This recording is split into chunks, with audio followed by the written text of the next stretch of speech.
நாமக்கல் மாவட்டம் பள்ளிப்பாளையம் அடுத்துள்ள தாஜ் நகர் பகுதியில் ஜவுளி கடையில் ஹெல்மெட் அணிந்து வந்த மர்ம நபர்கள் கடையின் பூட்டை உடைத்து பணத்தை திருடி சென்றனர்.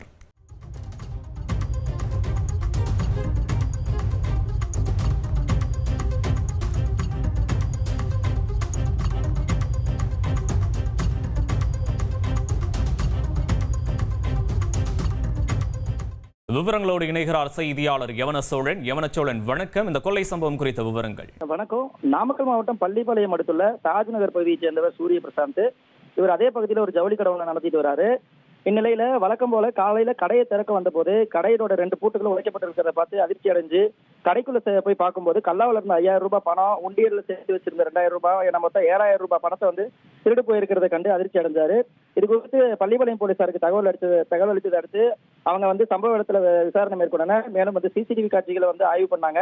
அந்த சிசிடிவி காட்சிகள்ல 2 இளைஞர்கள் இருசக்கர வாகனம் ஒன்றில் வருவதும், அதில் ஒரு இளைஞர் தலைக்கவசம் அணிந்த நிலையிலும் மற்றொரு இளைஞர் தலையை முழுமையாக மூடும் வகையில் குல்லா ட்ரௌசர் உடை அணிந்தபடியும் கடையை நோட்டமிட்ட பிறகு கையில் கனமான சுத்தியல் போன்ற ஆயுதத்தை கொண்டு பூட்டை உடைப்பதும், அதன் பிறகு கடையினுள் சென்று பணத்தை திருடுவதும் போன்ற சிசிடிவி காட்சிகள் பதிவாகி இருக்கு.